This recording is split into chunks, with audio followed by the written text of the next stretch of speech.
Hello everyone, I hope you are all doing really well. Welcome back to my channel.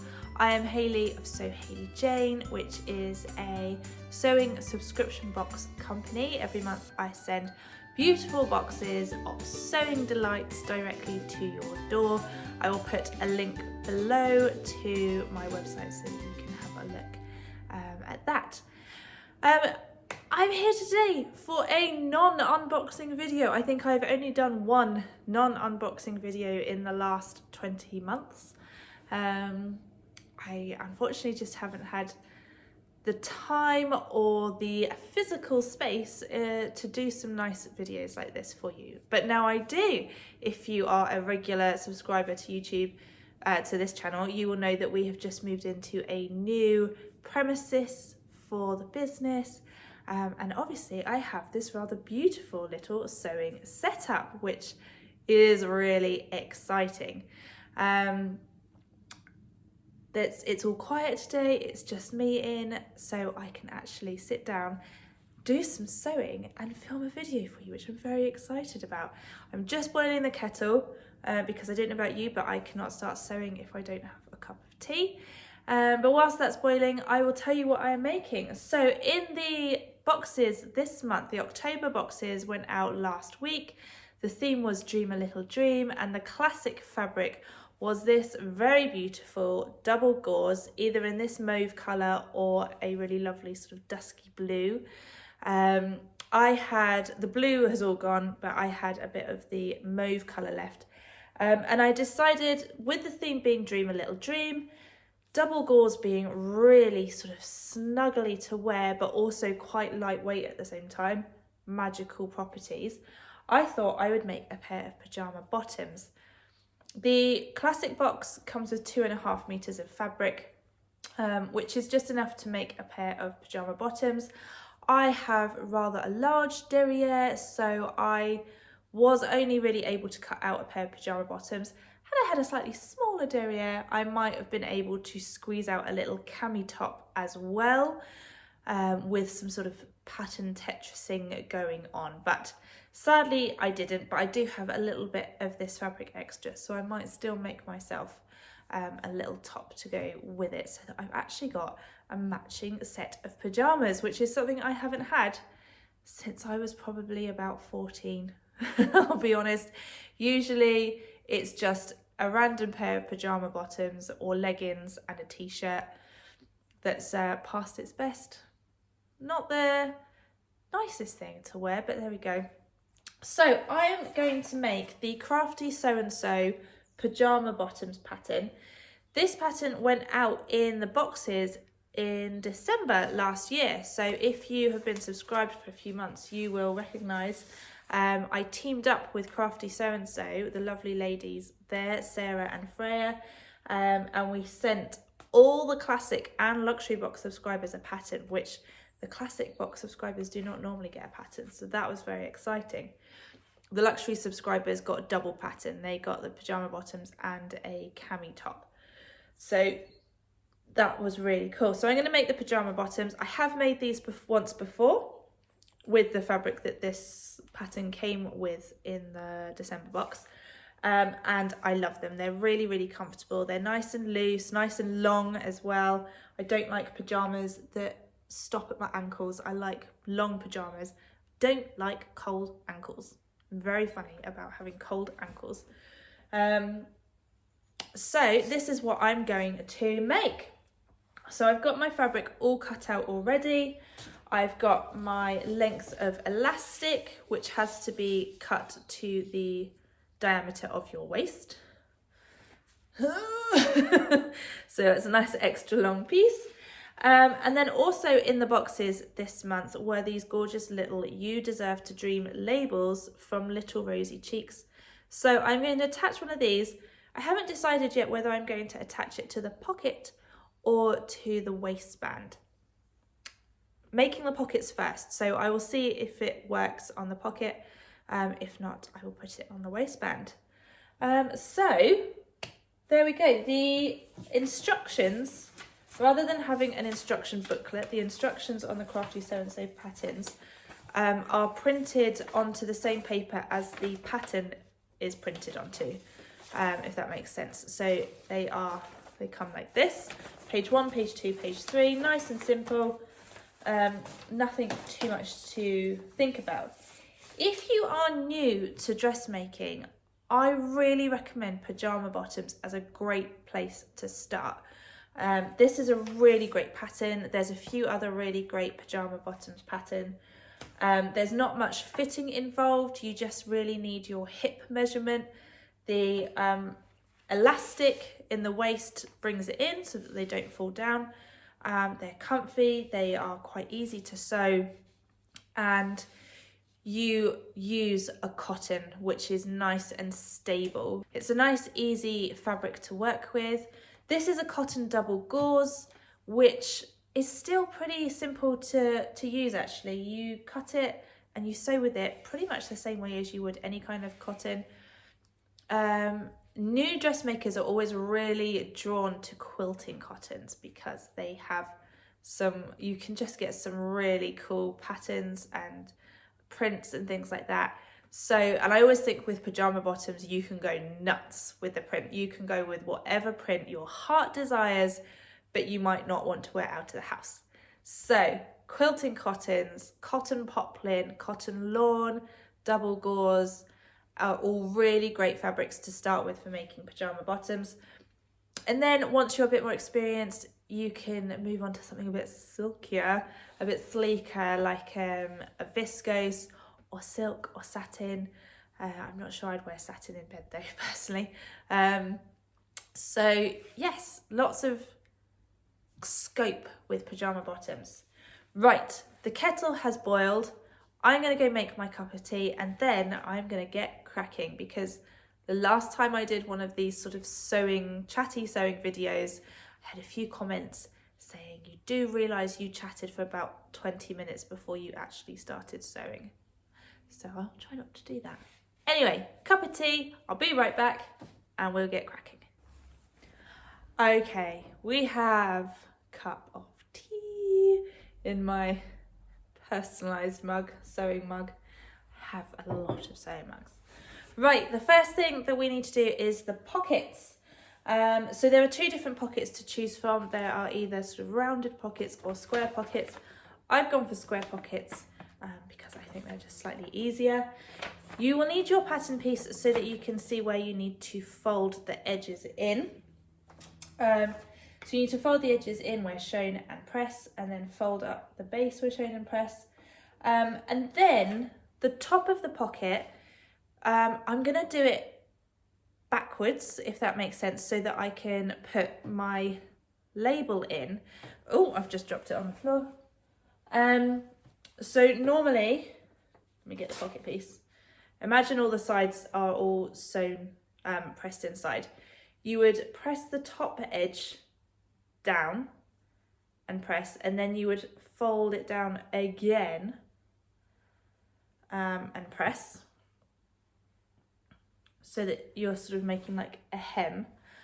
But I think I'm going to do it, is it going to work, the other way, and then pop my label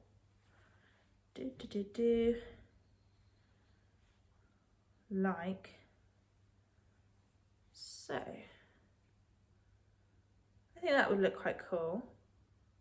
I'm going to do it. Oh, post lady. Yes, I think I'm going to do that. So I've got my iron and ironing board all set up, so I'm going to go and sew.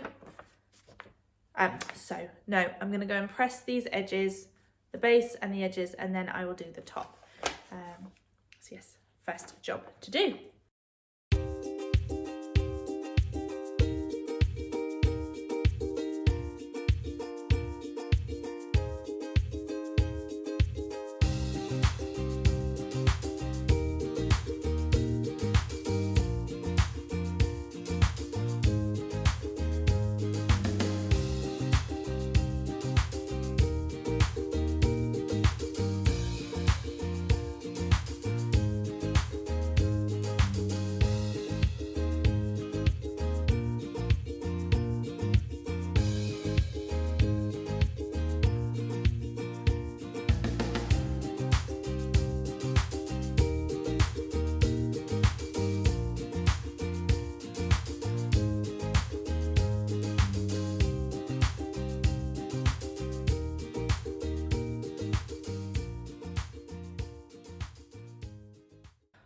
Right, so that is all pressed into place.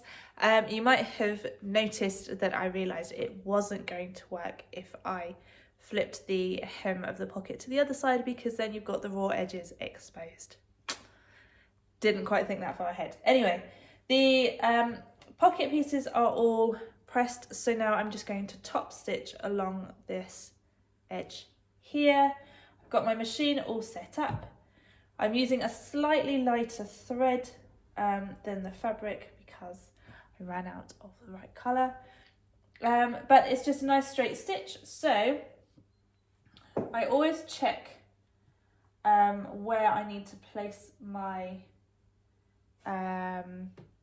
fabric in regards to where the needle's going to go. If I'm hemming something on the right side, I always just flip it over to the wrong side and just check where I want to use as a gauge. So because the hem of the pocket is about 3.5 centimeters, we're kind of going off the gauge. So I'm just going to use, I don't know if you can see, there's a little the black button that you flip to lift the lid. I'm going to use that as the gauge instead. So just going to stitch that closed.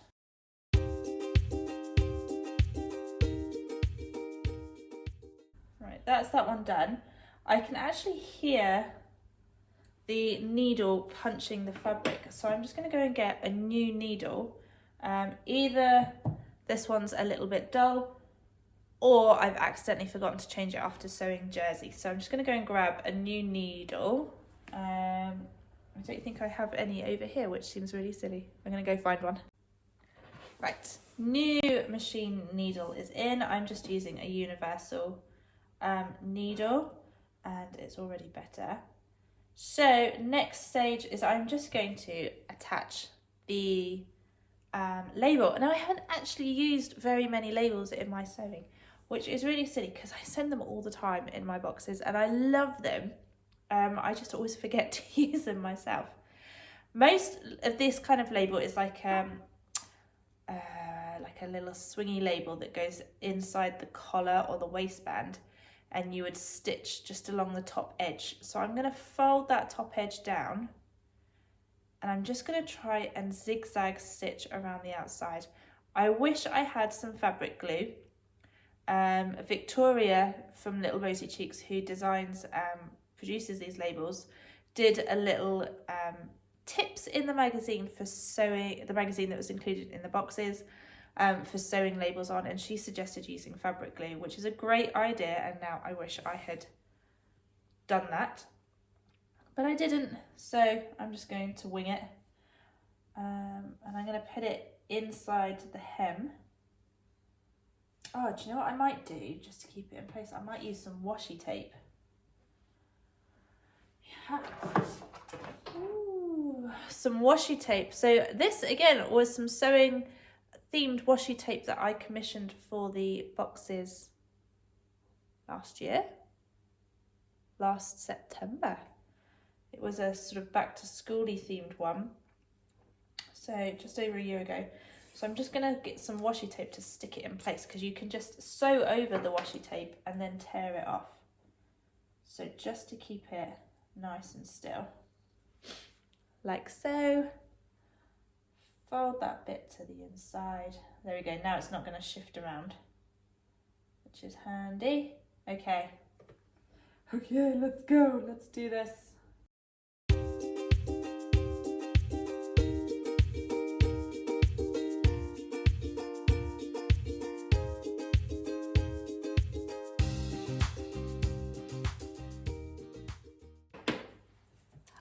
That looks so cool. Right, I'm just going to tear off that washi tape. Tear it that side. Tear it that side. Oh, that looks amazing. Can you see? I've just done a zigzag stitch around the outside. It's still a little wonky. I don't mind that. That's okay. That looks so cool. I love that. Right.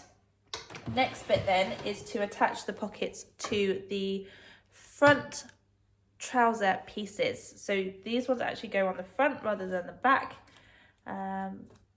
So I've got my front trouser pieces. And I just, because I had forgotten, when I got in this morning, I realised I'd forgotten to mark where the pocket pieces need to go. So I've just stuck a pin in where it's going to go. Obviously, I've got the wrong side of the fabric here. Of course.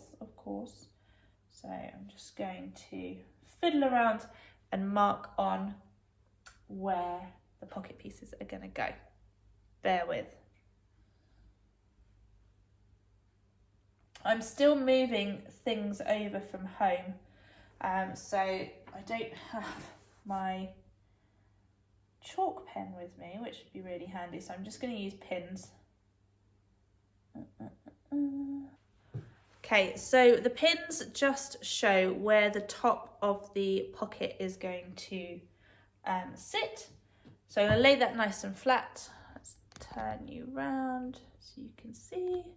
Lay that nice and flat, get my pocket and line it up, line the top edge up with where the pins are, like so, and then pin the pocket all around. Some of the, I don't know if it's my iron, I've got a new iron, I'm not quite friends with it yet, or it might be the double gauze just isn't pressing as well as it could, so I just need to sort of use my fingers to just make sure that all those edges are concealed. Why is the pins all the way over there? Here we go.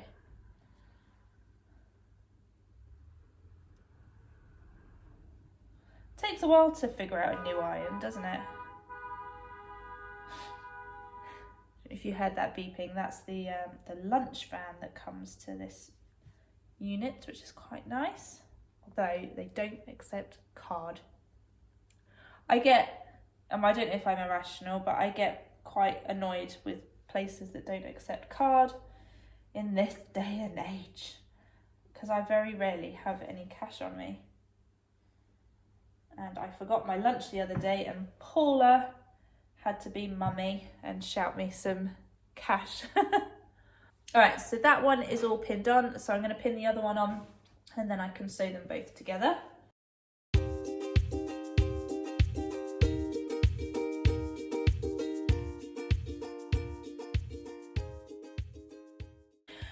So pockets are pinned on, and then I am just going to stitch the pocket in place close to the edge, and back stitching around the top. Obviously you don't want to sew across the top because then you can't get your hand in. So I've stitched both pockets, no, I have pinned both pockets down, and now I'm going to stitch them in place.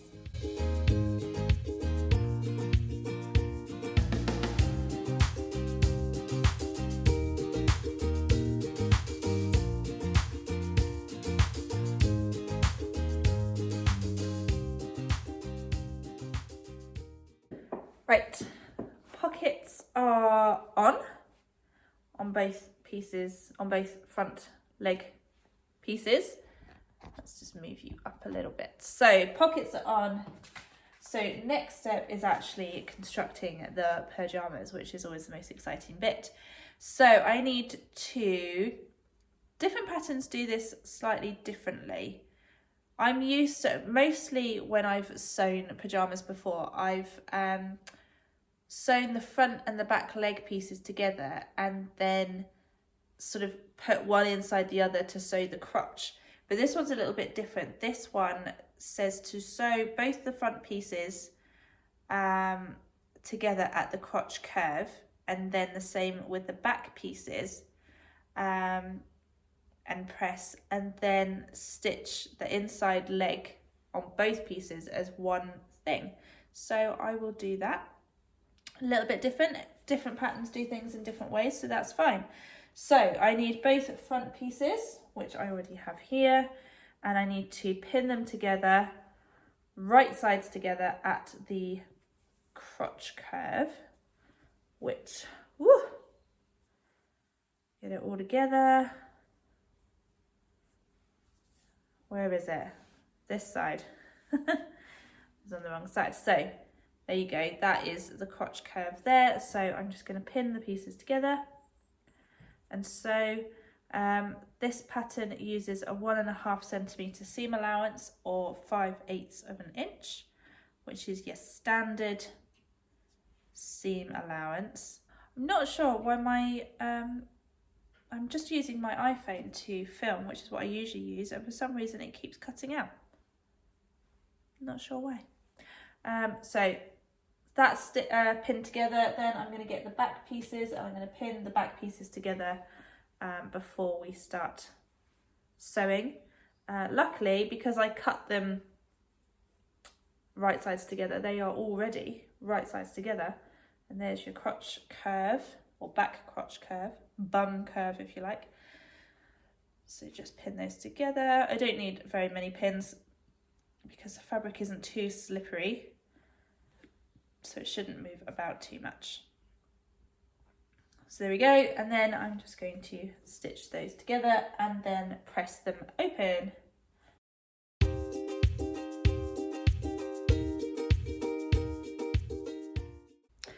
Right, dropped it on the floor. Both the crotch seams are sewn. Now the only thing it doesn't say in the instructions is about finishing your seam allowances.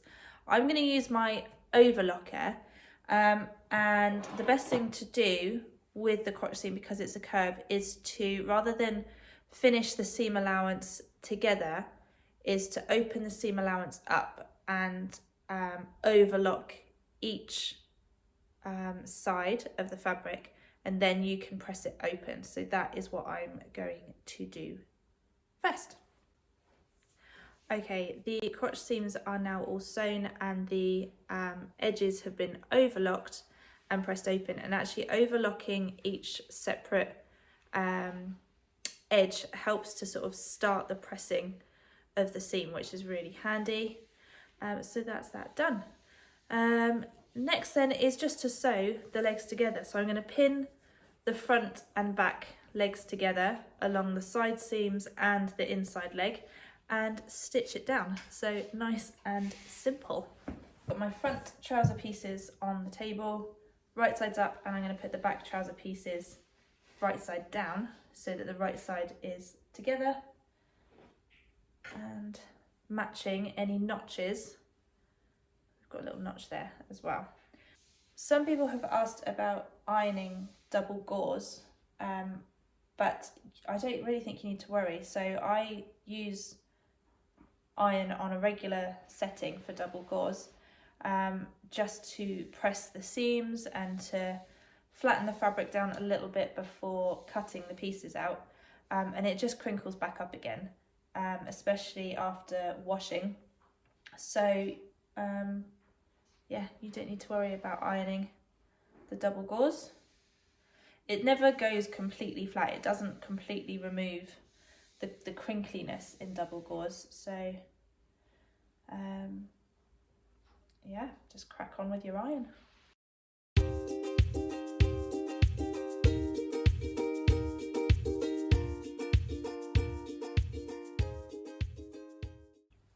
Okie dokie, the trousers have been sewn together now, and I've overlocked the edges and pressed the seam. So I really like how the white overlocking thread looks against this fabric. It looks really nice. So obviously these are nice wide leg trousers, and have an elasticated top. They look massive. But there's the seams, inside seams all done. So the next bit, put that to one side for now, is to sew the waistband. So I've got my waistband piece, which is just one very long strip of fabric, and I'm going to sew the ends together, right sides together. Okie dokie, the waistband is done. Obviously it's a very wide waistband, but the elastic is going to gather it in. Now I need to attach it to the top of my trousers. There wasn't quite enough length on the fabric for the full length of the waistband, if that makes sense. So the waistband should be about 2 centimeters longer, but because it's all going to be gathered, it will look fine in the end. I know I could have cut 2 strips and stitched them together, but I actually then didn't have quite enough left in the length of the fabric. So I'm just going to go for it. I could do a running stitch around the top of the trousers and then just draw them in, but I'm going to, rightly or wrongly, I'm not sure, I'm going to try and just ease it in a little bit. So to help with that, I am going to put some pins, some marking pins into the waistband so that I know where like the halfway points are and the quarter points are. So the seam is here, so I've just folded it in half and I'm going to put a pin in this end. And then I'm going to bring that pin together with the seam to mark the quarter points. Does that make sense? So there's the seam and there's the halfway point. I've brought those together and I'm going to put a pin in this end and a pin in this end, which will mark the quarter points. And then I'm going to do something similar with the top of the trousers. That just helps to make sure everything is sort of evenly spaced. Similar to if you do a neckline, a neck binding on a jersey top. So we've got 4 marking points on there. I'm not sure why my phone keeps cutting out halfway through my videos. Maybe I haven't got enough battery. Oh, we'll just have to crack on. So turn the trousers the right way out and slide the waistband over the outside of the waistline, aligning the raw edges of the waistband with the raw edges of the top of the trousers, matching the back seam and waistband seam. Pin and stitch the waistband in place. So the back of the waistband seam is there, and I want that to be on the back crotch seam, or the bum seam, as I mentioned it earlier. So you're there, and I need you to attach there. So, by the way, I am wearing the Helen's Closet York pinafore, possibly my most worn me made ever. I always watch these videos back and obviously speed up these bits where I'm not really talking. I don't know if anyone else finds this. My mouth makes some really weird movements when I'm concentrating. It's, yeah, a bit strange. Andy thinks it's hilarious. Calls it my concentratey face.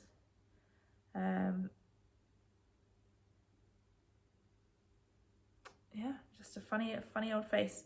So you can see that there is just a little bit of extra room in the trouser, the top edge of the trouser. So I'm just going to stretch it ever so gently and ease it into the waistband. And we should be all good, because that 2 centimeters has then kind of been dispersed throughout the full width of the waistband. So hopefully it shouldn't be too horrendous. Whereas if you had just pinned it on at one point and made your way all the way around, you'd then end up with a big gap. Right, I've just been fiddling with my phone settings to try and figure out why the camera keeps cutting out. What was I saying? Right, so easing that waistband in has actually been really easy, because it's been dispersed throughout the width of the waist, rather than starting at one point and going all the way around, and then you'll then get a gap. By pinning it at various intervals first, you can then disperse that easing throughout the length of the seam. So I am going to stitch that in place. Pin it, stop approximately 10 centimeters from where you started in order to insert the waistband elastic. So I just need to pop in, if I start there and make sure I stop just before. Where shall I start? I'll start at the back and stop there. Okay. Yes, I know what I'm talking about. Right.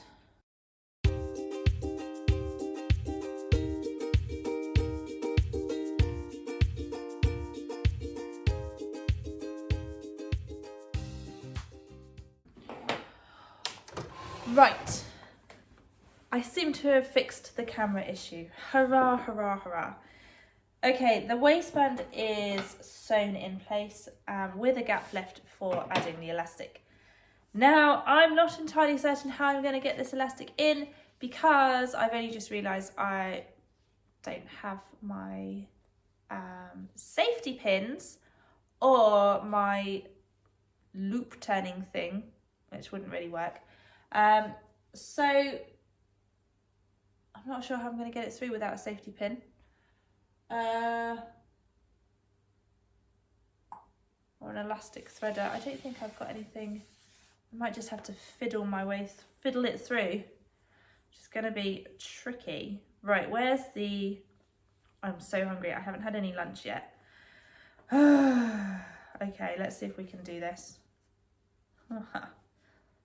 Luckily, it's a thick elastic, so it's 2.5 centimetre wide elastic. Can I get it to go through? Going to work. Oh, I think it might do. There's enough room and the elastic is thick enough that I can just kind of wiggle it through. Hurrah! Right, whilst I am doing this, my phone has just told me I'm running out of battery. This is not going well. So we're in the new studio and we've had some wallpaper been put up last week. It looks amazing, but they weren't able to finish it because there was an issue with the printing and it wasn't matching up. So they were going to get it reprinted and come back another day. And he turned up today whilst I was filming. We didn't know they were coming. It was a bit awkward trying to film whilst somebody's doing that. But bless him, he has gone off to have some lunch whilst I get this finished and is then going to come back. But yeah,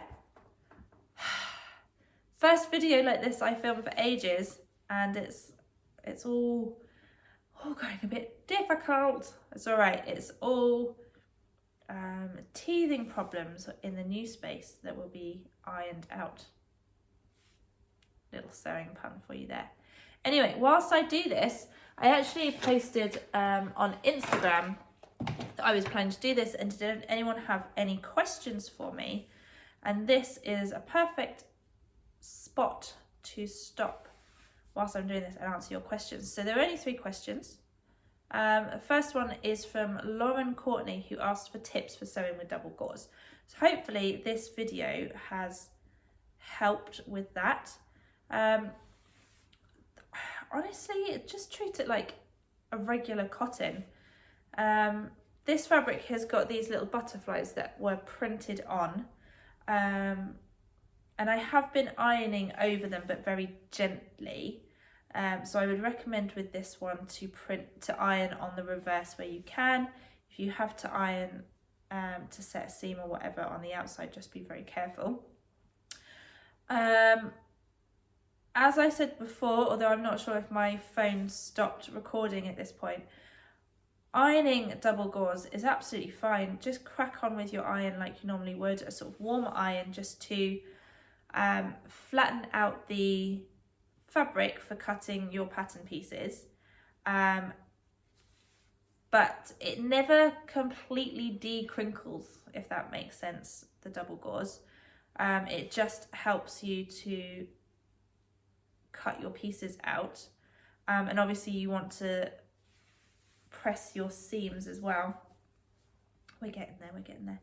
And also, I found with double gauze that I iron it for sewing, and then put it back in the wash and it will bounce right back up again. And you can choose how crinkly you want it. If you want it fresh out of the wash crinkly, that's fine. Personally for me, this is just the right level of crinkliness for me, and that has been ironed just with a warm iron, so that is fine. Otherwise, it's a bit, it makes a bit more fluff than a regular cotton, but then I think I've only found that because I'm cutting a few 100 meters of it for the boxes. So yeah, you're going to want to make sure you finish your seams, ideally with an overlocker or a zigzag stitch. I wouldn't necessarily trust using just pinking shears because I think it will fray quite a bit. Use a nice new sewing machine needle. Other than that, don't be scared. Just go for it. It's a gorgeous fabric to work with. It's really easy. It's no different to using a quilting cotton or a cotton lawn in my mind. It's a little bit softer, maybe wriggles a tiny bit more, but just go for it. You can do it. Be brave. Go for it. Make the garment of your dreams. Next question from Jenny Wren's Dress asks, what's on my next new pattern list? Do you know, I don't actually sew very many like brand new patterns, just because I haven't had much time lately to actually sew for myself. So because of that, I tend to stick to patterns that I know, those T&T patterns. Come on, get through. Oh, it's a fiddly bit. But I have some fabric set aside. I have just ordered some black corduroy to make a pair of Heyday dungarees, which I've already made before.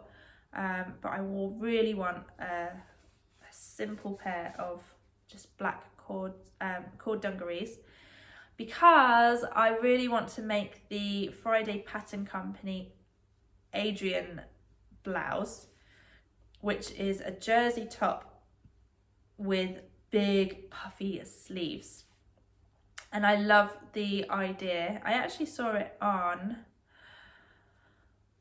someone's Instagram. I can't remember what her name is. She's a subscriber and she's super lovely, but I can't remember. I'll tag her in the description. She made the Adrian blouse with some black Heyday dungarees, and I loved the look of the big puffy sleeves.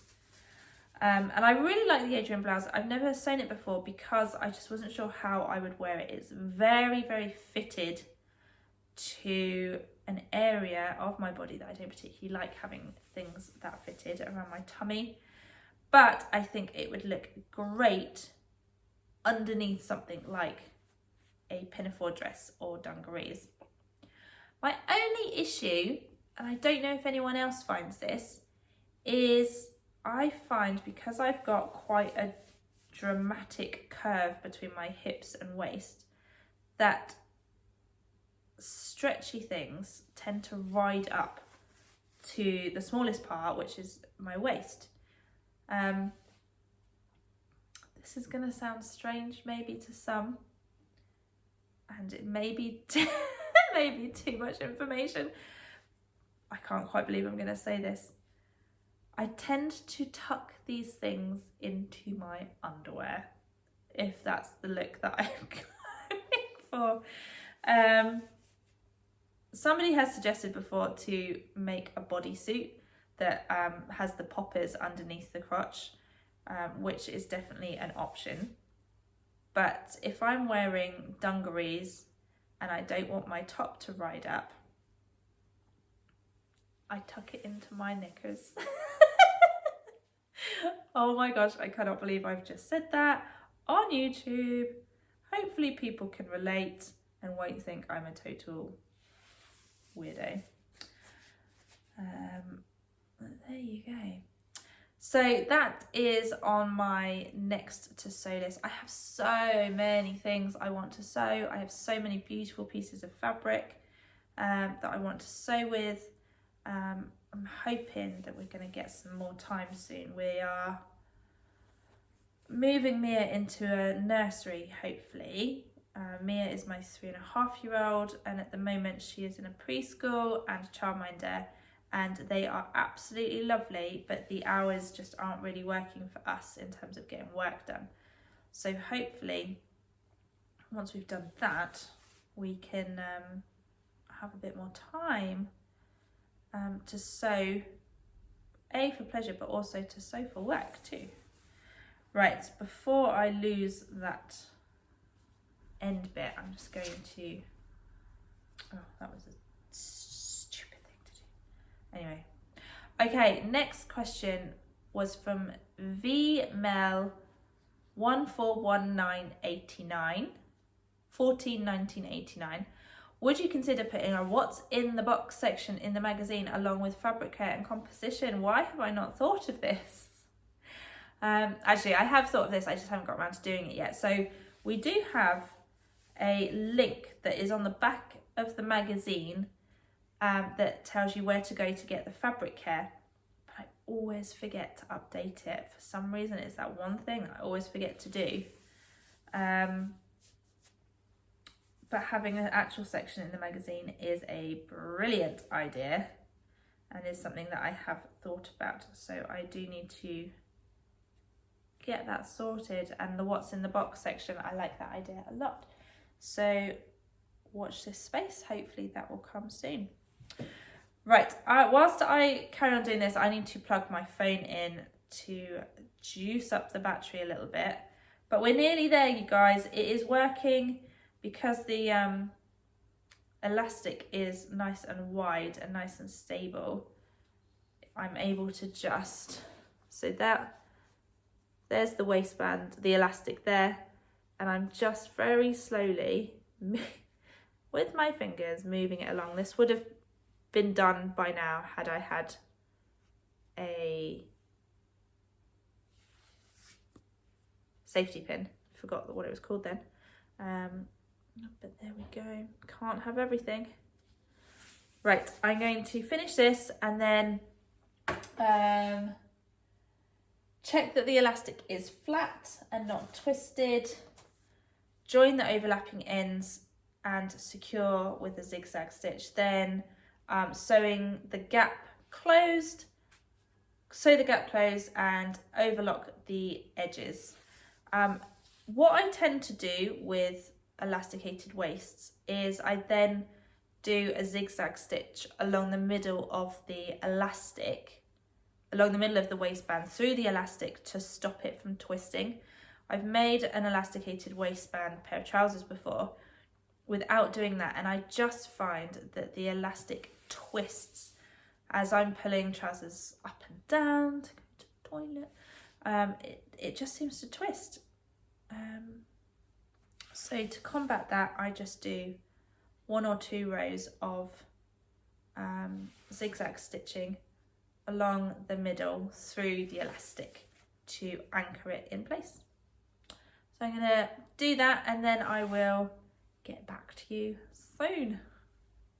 Alrighty, it is pretty much finished. I am going to do the hem a bit later because I want to try these on and show you before the guy comes back to do the wool. But I just wanted to show you the waistband is all done, and as you can see, I just did a zigzag stitch through the elastic, and you can't, like, once they're on, it looks fine. And it stretches and everything. But before I try them on, I just wanted to show you how I overlocked the raw edges, and then this is actually something I only just discovered, which is really silly. With the overlocker tail, I used to just snip it off, but it can unravel. So what I do is I thread it onto a hand sewing needle. It's not easy to get all those threads through a hand sewing needle, like so. Then a couple of things, I just tie it off So I do a little knot. Can you see this? Do a little knot, a little, so I've just, blah, blah, blah. What am I saying? So I've just stitched it through the fabric, in the seam allowance, made a loop, pull that through to make a knot. And then what I do is I just put that back in the seam allowance and just run it along the seam allowance a little bit. Is that making any sense at all? So it's going through, oh you can't see, through the 2 lengths of fabric and out that side, pull it through like so, and then snip that end off, and then it's concealed on the inside. I don't know if that made sense, but there we go. So they are done. There's the pocket, looking awesome. So I'm going to try these on and show you. Back we go, back we go, back we go. So I haven't hemmed them yet. I feel like I'm shouting, you're all the way over there. I haven't hemmed them, but they're nice and long. So I'm just going to do a double fold hem. And yeah, really, really happy with them. They feel so good, very comfy. So that is the end of this video, bit of a weird angle at the end there. I hope you enjoyed watching my little sew along. Goodness knows how long this video is going to be. I will try and trim it right down. But yeah, I hope you enjoyed this. Give it a thumbs up if you liked it, and comment and let me know if you want more of this kind of thing. And I will see you really soon for another video.